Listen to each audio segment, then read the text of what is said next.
hello, ladies of Daughters of Destiny. Thank you for tuning in on tonight. On tonight is a very special night for me, and I'm going to introduce our guests on tonight. But I want all of you ladies to go on and log on. If there are newbies, I want to say welcome to the Daughters of Destiny. You got this. And go on our Facebook page, Daughters of Destiny, and hit the like button so that we can stay connected on everything where we encourage, uplift, and push. Amen. And I also want to send a shout out to our son who handles the media, who makes us, him and his dad and myself, do what we do, who make us look good. Now the resistance, y'all. Tonight, I have the love of my life, my morning coffee. And guys, today is our anniversary of 32 years. And I'm going to let him introduce himself. He is none other, my bishop, my honey, my morning coffee, none other than Bishop J.L. Williams. Welcome. I'm so glad to have you. I'm giddy, right? I'm going to touch you. All right. You smell good, too. So thank you. They can't smell what I smell, but you smell good. But thank you. As many of you should know or may know, I'm Bishop Jerome Williams, the pastor of New Testament Church. I'm so excited to be with Elder on tonight as we celebrate 32 years of marriage. I mean, time has flown by. Yeah, it really has. It seems like we just got married, a couple of weeks ago. Yes. And that's for real. Yeah. Through all the ups and downs. Yeah. We're still together. There was a little show on Living Color, and they would have an old couple, and they would always say that, we're still together. So thank you so much for even allowing me to be with you on tonight. This is such a great honor. Listen. Such a great honor. I am honored, y'all. I am honored because anytime that I am around him, I just feel giddy and jittery inside. And I just think when he can slow down and take a moment and just to be in my presence and come up on my show, I am so excited. But Bishop, on today, we're going to talk about love. We understand our love and how deep is our love. And I just want to give you a little window of our relationship. When I was down way back when we first got married, we dated for 14 years. And in the midst, after we got married, our son came along in 89. We got married in 88. And an episode occurred in our lives. And I developed prematernal cardiac congestive heart failure. Absolutely. And you talk about being a young couple, the way we were in this moment of trying time. You deal with the children, but over top of just having a child, a brand new child, a newborn, and dealing with me being sick, oh my God, you was really thrown right into a trial moment, into fire. And I'm going to tell you guys, the love. And that's what we're going to talk about when a man loves a woman.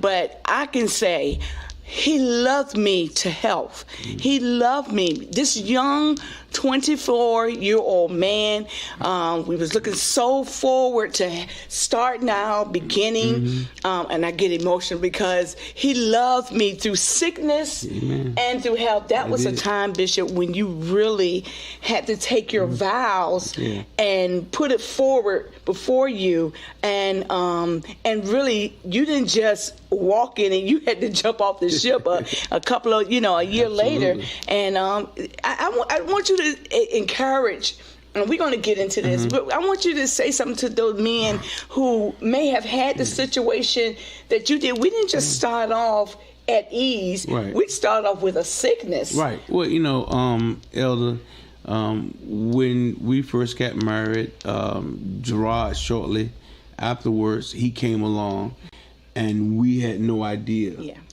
you would get sick. I think what my dad installed in me is that a man works. It is the job of the man to take care of the household. I know we live in a time now where men and women work in the household. You need two incomes. Yeah. But I remember like it was yesterday for real, when the doctor sat me and your moms down and told us we get ready to go through some stuff. And I remember once we did get you home for 6 months, you could go 10 or 15 feet. Yeah. From the bed to the bathroom. We was in a little small apartment. Right. And we had to bring the bed downstairs in the front room. That's right. So it was very awkward. We had just started life. We was doing good. We was going to the movies. You had a car. I had a car. Man, we was loving life until the baby came, and then everything changed. And what happened was, it caused me to really look at how we're gonna manage. I never forget telling you one day, I said, listen, we can't make it. We literally can't make it. Best thing for you to do is go home, stay back with your mom and dad. I can survive. I can stay in my car. You remember that conversation? Yeah, I do. I said, I can stay in my car. I'll be all right. I just need you to go home. And Gail was taken care of. Gail Mills, thank God for her. She was taking care of the baby. And so God worked it all out. He gave me the strength to do what I look back now, and I was like, man, it had to have been God. Exactly. Because I was working 14, 15 hours to make ends meet. Then I would go to Gail's house to see Gerard, hold him for a little while, and then go to work and come back and do it all over again, and plus taking care of you. Right. So I believe the scriptures where it says, when a man finds a wife, he found for good thing. The reality of it is, and this is for all the men, we really, for real, let's be truthful. We have to now take our vows seriously, compared to just wanting to have a wedding for a show. You know, and I hate to say it, a lot of times we having weddings just to say, okay, I got married and it's a show and I got dressed up. But it's a whole lot to walking down that aisle and saying, I love you. And when the preacher says, do you take this woman to be your lawfully wedded wife, to have and to hold, and these next couple of words, for better or for worse. That's the thing that stood in my mind, for better or for worse. Didn't know how our life was going to change, how it was going to end up, because of what we went through. We had been through so much, and now on top of that, you having congestive heart failure. But I loved you in spite of the moment, and I just said, I just have to do what I have to do to make ends meet. So. Working those long hours really didn't bother me, and I know you could do a lot of things when you're young, but it didn't bother me because I knew I had to do it, because one, I loved you and still love you after 32 years. Amen. You smell good too. Stop that. But it's just one of those moments where a man has to man up. And if you want to give any praise to anybody, I think you really need to praise Claude Williams Jr. Because what my dad instilled in me, I mean, it was, and we laugh and we joke with Gerard all the time, because he instilled in me what a man does. Yes. I'm a stickler for being on time. That's true. If I gotta be somewhere at 9 o'clock, I'm gonna be there at 8:30. Yeah. I worked for Citgo Petroleum for 20 years, and that was I would always get to work an hour or 45 minutes early before my shift started. Yeah. And all of that came from my dad. I saw my dad go to work with no money and no lunch, and to make sure we had something to eat. I saw my dad. I'm trying not to cry. I saw my dad go to work sick, because back then, if you didn't go to work, you didn't get paid. That's right. And he would always remember he had Brenda, Leslie, and Jerome at the house. Right. So he knew, in spite of how he felt, he had to go to work. And but Bishop, same thing for you. I saw you as a husband. That's why I'm so grateful that God put us together. Amen. And I saw you getting up early in the morning, in the afternoon, 14 hours. And then not only that, because I wasn't working, you had your own lawn care business. Yeah. And not only were you doing your lawn care business, but you train your nephews how to have their own by going with you. And then at that time, as Gerard got older, Gerard wanted to go with his daddy. He called you daddy. He wanted to get in there. And so you was training them how to be an entrepreneur at that age, at a young age. And I'm grateful because you did not whine. You said, what else that I can do to balance this house? Right. And we did not lack for anything. Don't forget, you know, when the cutting grass season was over, I started business where anything you needed done, like a handyman business. Handyman business. That's and right. let me tell you, I made more money on the handyman business than I really made on my 9 to 5. That's it. But the 9 to 5, the full-time job had benefits. But I mean, I went from starting the lawn business to make up for your income. That's right. When the season was over, I started the other business. That's right. So I said that, just to say this, we got to do what we have to do. And I never robbed nobody. I never stole from nobody. Nope. I never begged. And you know me. You know me more than anybody know me. Yeah. I am a proudful man. Oh, yeah. I've always wanted my own. Yes. And I never could see my family begging somebody else. Yes. I would have asked somebody to help me or give me something so that my family could have, but I would never let my family have to ever ask. So I mean, if you love a person and God has put y'all together, I think you got to work at your relationship, because a lot of times once we get married, we think, you know, boom, boom, bam, good sex, but somebody got to go to work, and then you don't know what's going to happen after the child comes. You don't know if you have an issue, breakdown. That's right. You just don't know. Yeah. And so love got to be deeper than what we just have in the bedroom. That's just a compliment of what love is. That's but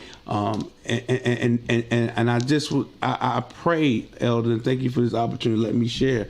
I pray that men would really stand up and be men. I think we got a lot of strong women, a lot of strong women. Thank God for them. But I think the women want the men to lead. They want to lead. They want to lead. But a lot of times the women she can't take a back seat. She has to come forward and lead, because we as men sometimes don't lead. But Bishop, and that's good right there, because if you're married to a strong woman, a strong woman will automatically just do what she got to do. Absolutely. But the thing is, when you have two strong people, she has to know how to balance, to step back and to encourage her man to do. Because a man this is why when a man loves a woman, he will do whatever he got to do. A man is a hunter, and a woman is supposed to be the encourager, the nurturer, not. And I think sometimes, Bishop, a man don't step forward because the wife don't know how to ignite him at times. Absolutely. And because I remember, let's go back to when you built that garage. I was hoping you'd go there. From nothing. And I told you to put your Corvette. Bishop had a Corvette when Gerard was very young, too. I've always had sports cars. 2 years old? He probably was 2 years old. It was 3 colors: tan, orange. It was the bomb. It was pretty. It was a showroom. It was a showroom, and it was burnt orange. It was showstopper. Yes. Y'all hear what I say? It was a showstopper. And Bishop, he needed a space to put that because we had other cars, and we had 3 cars back then. We had 3 cars. In the truck. And a New Yorker. Yeah. Yep.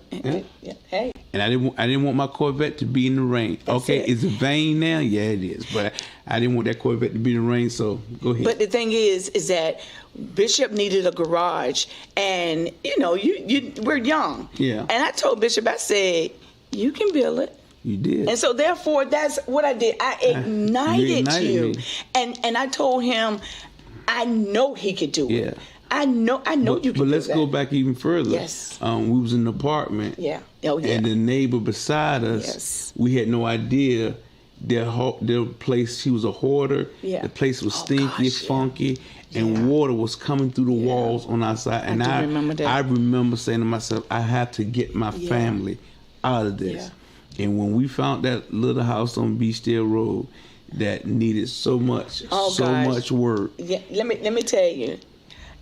Bishop would get off work, working 14 hours. Absolutely. He would you're not exaggerating. People they need to understand. Yeah. When you said 13, 14 hours, that is the God knows truth. 13, 14 hours. And they come, because literally, I was getting sometimes four, the most sleep I was getting a day was 4 hours sleep. Right. But he had a determination. That's what it was. And Bishop had a goal to get his family out of an apartment into a home. He always kept saying, I don't want my son to be in an apartment, but I want him to have his own backyard. Right. And so therefore, the house was a mess.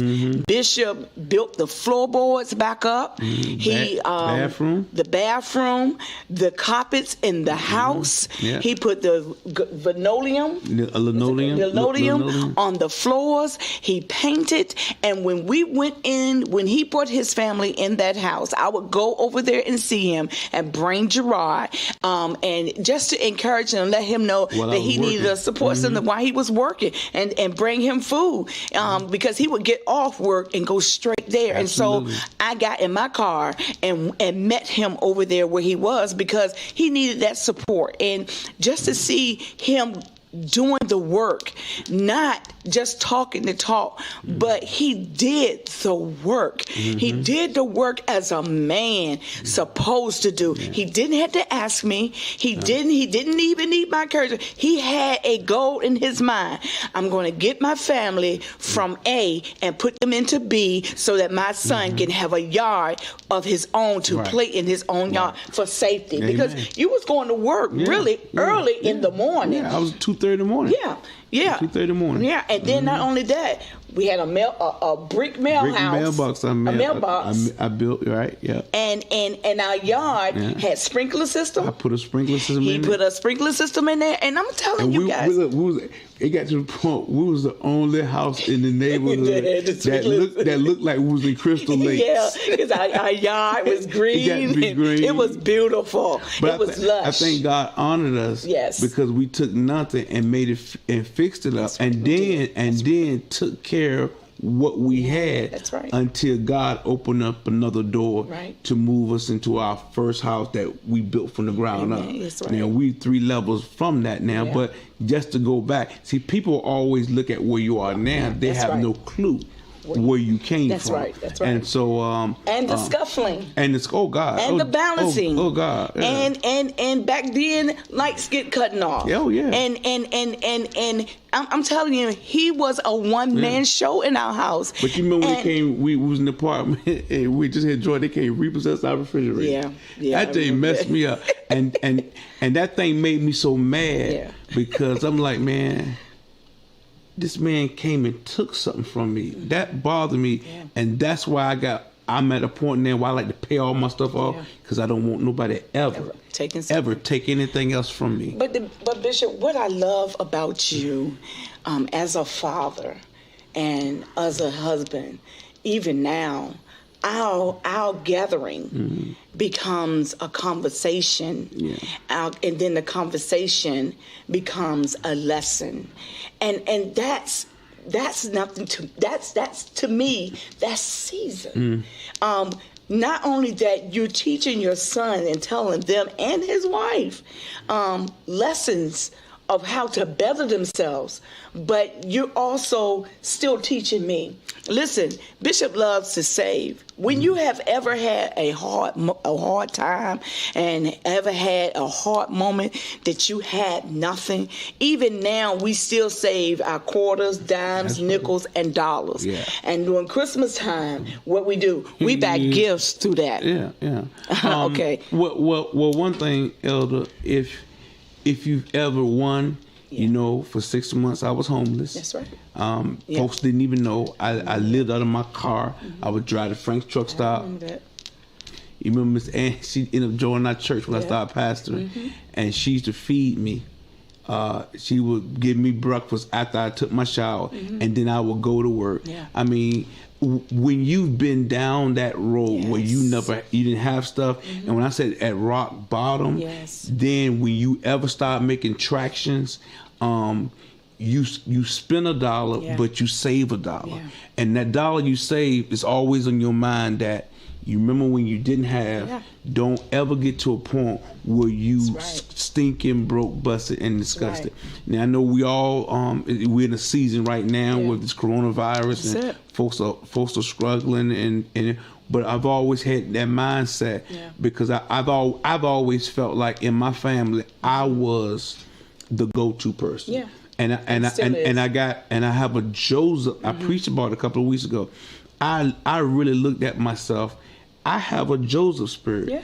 I have that spirit that Joseph had, that God called him to end up being in Pharaoh's house, and then becoming the prime minister over Pharaoh's stuff. And it was Joseph's job to make sure everything was in place and saved up. So when the famine came, so I just got that spirit of Joseph that.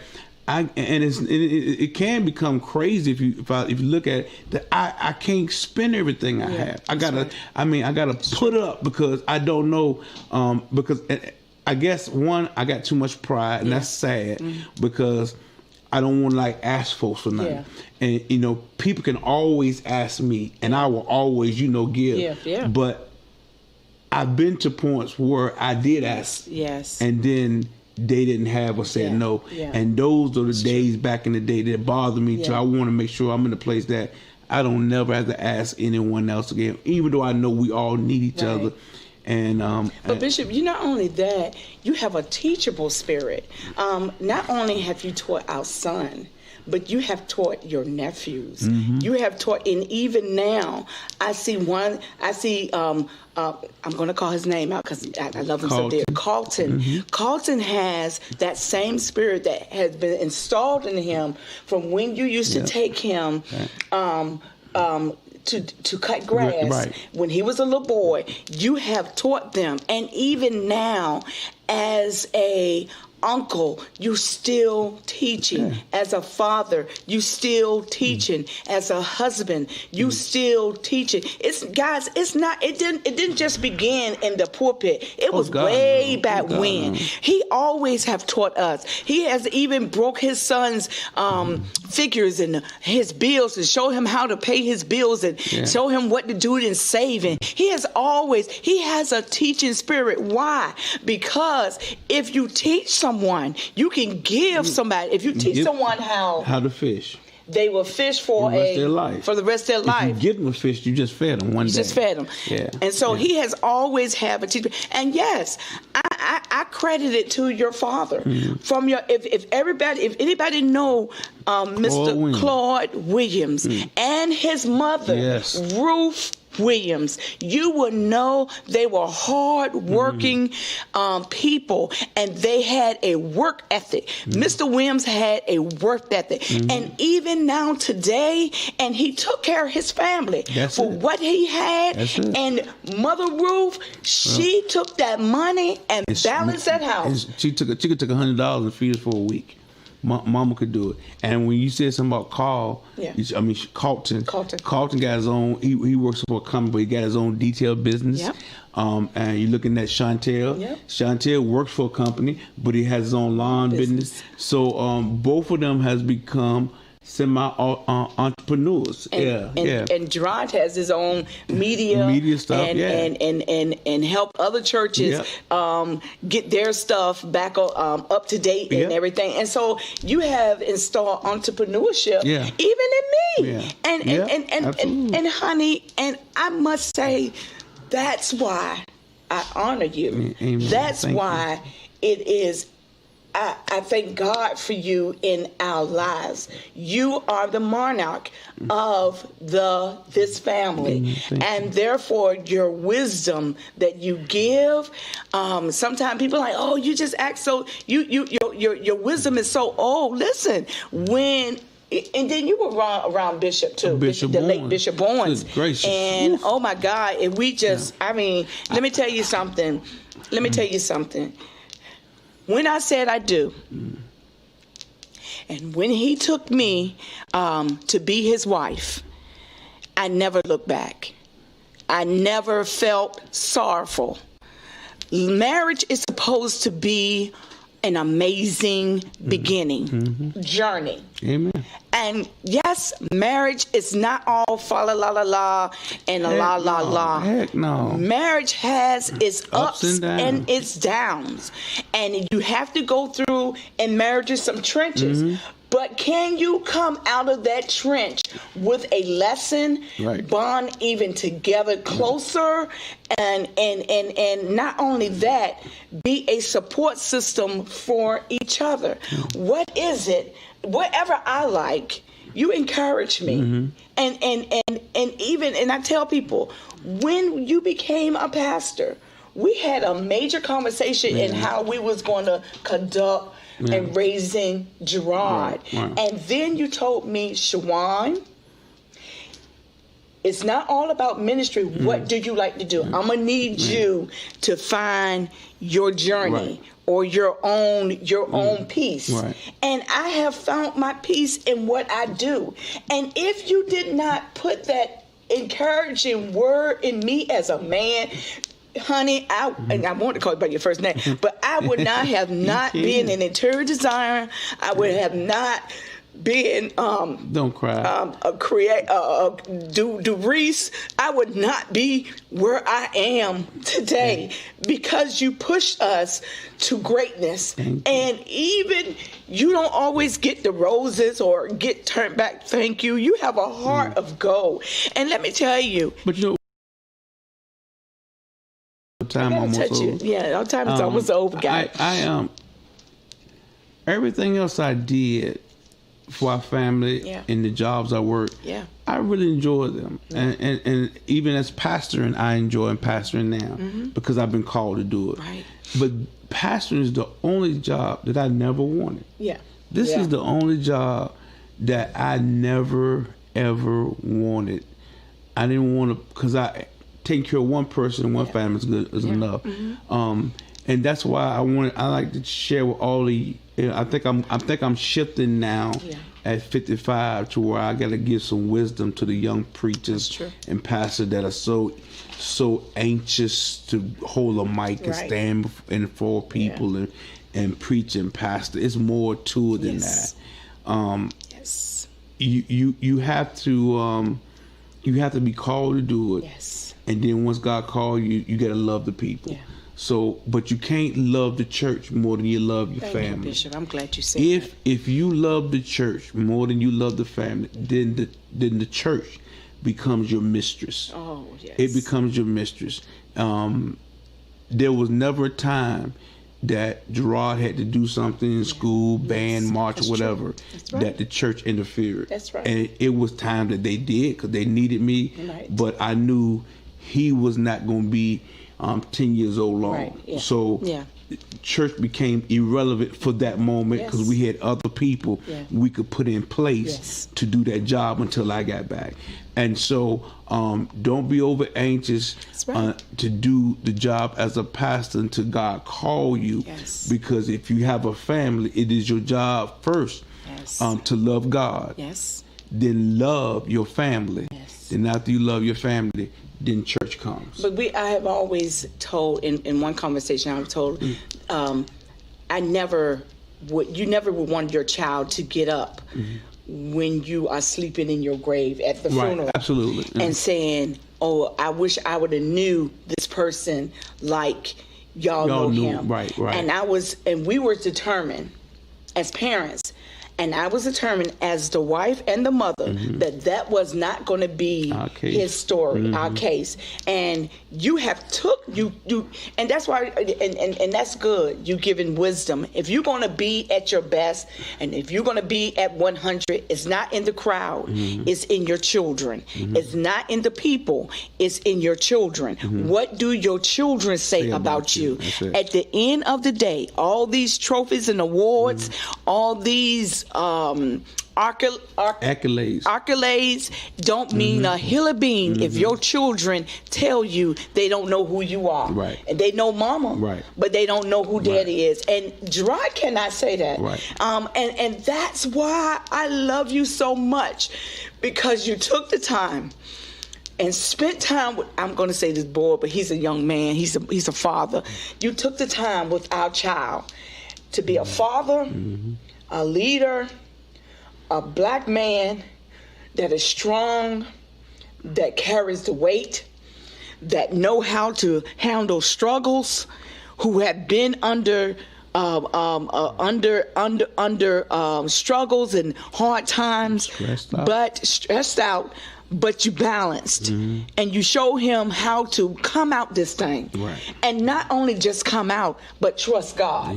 And not only just a father, a husband, a pastor, a bishop, but you are my husband. And Bishop Lee Williams, you are an amazing husband. My God. Let me tell you, 32 years, we have been through a lot together. Yes, that's it. Through my health, I'm talking about, when I said a lot, I'm talking about with my health issue. And through my health issue has caused me had to have struggles. But in the midst of the struggle, he never blamed me for my sickness. All he did was to encourage me. As the word of God, as God loved the church, he loved me. Even up until my last surgery. He put you love me to life. Amen. To the point that the healing didn't just begin when I came back home, but the healing began that day that I found out that I'm going to need the surgery. And in that day of Bishop, you stood right there over me, praying and talking to God, and asking God, Lord, I have prayed for many, and I have went to see others, and I have spoke into other. I have prophesied. I did what you told me to do. I walk in where you told me to go. But God is me standing in the need of prayer. My wife, and it was not certain that I was going to come back. Absolutely. But God answered the man of God, my husband. He answered his prayer and allowed me to come back. And allow us to see 32 years. And I'm telling you, would I do it again? Yes, I would. I would marry him again. Am I happy? I'm always happy. When I look in his eyes, he makes me happy. When he walks in front of me, I have a smile. He can dance. He can dance. No, see, the thing is, hold on, Ella, the thing is, Bishop, let me say this. I'm going to get back to you.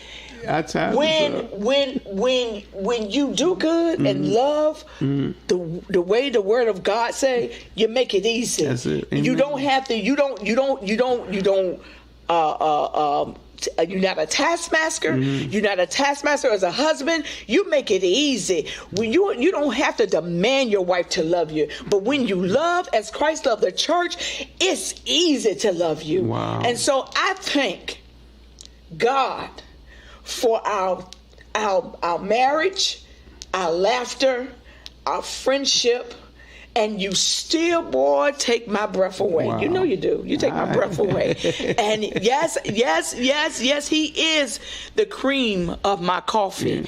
And he does makes me smile. And y'all wonder why I smile all the time and why I look at him. There is no other. He's the only one. So you ain't got to worry about it. He's the only one. 14 years to 32 years, okay? Okay, now what you got to say? What I was going to say, you give me all those accolades, but in 2017, when I almost died on that motorcycle, God, yes. I mean, you literally willed me back to life. I mean, you literally put me back together. And folks don't even to this day really know how bad I was. Yeah. They hear the testimony. Oh, gosh, you know, you can hear something, somebody can tell you something, but until you can see what I went through and what you did to put my body back together, how you washed me, how you cleaned me, even when I couldn't even wipe myself. You did so much, and they are the moments where folks walk away and leave. Say, man, I can't take it, this man. But you hung in there with me, so we have had a relationship where it's been better for worse for both of us. And but I love you. Yeah, I love you too as well. And listen, I thank God. And in our ups and our downs, in our struggles and our woes, in our happiness, in our mountaintops, and in our valley low, we still together. Amen. Why? Because when love lifted you, and when love is true love, there's nothing like true love. You hang it out, you ride it out, and it's a ride or die thing. Absolutely. And so therefore, when I said I do, I meant that. You are my king. Amen. And so therefore, I thank God for you. And so I lift my king up today. And those who are married, no, it ain't going to always be easy. No. We're not telling you that a marriage is perfect. But they just got to take the word. See, folks leave that word divorce. You can get a divorce. Take that mess off the table. And just know I got to work through, because you had two different individuals, and you have to work through it. So you are my queen. Yeah, you are my queen. Guys, listen, all those... Wakanda. Lord have mercy. Listen, all of those who tuned in, I want to say hello. Thank you for tuning in. And you have heard it at this moment tonight. When a man loves a woman, about our marriage for over 32 years. On today, we celebrate our marriage. On today. We celebrate, and I look forward to more years to come with the man that I'm sitting beside. We don't have to fake it until we make it. No, this is just who we are. If you know us, you know who we are. Amen. Amen. And so on tonight, as we get ready to go, I want to thank you again, Bishop, for coming up here on the Daughters You Got This. I think it's an honor, baby. Yes. Thank you for having me on the Daughters You Got It. Yeah. She got it too. Okay. All right. Okay. We're going to have to get on off the air. I love you to life. And remember, there's nothing you can do. You are amazing. And I'll see you next time. All right. Bye-bye.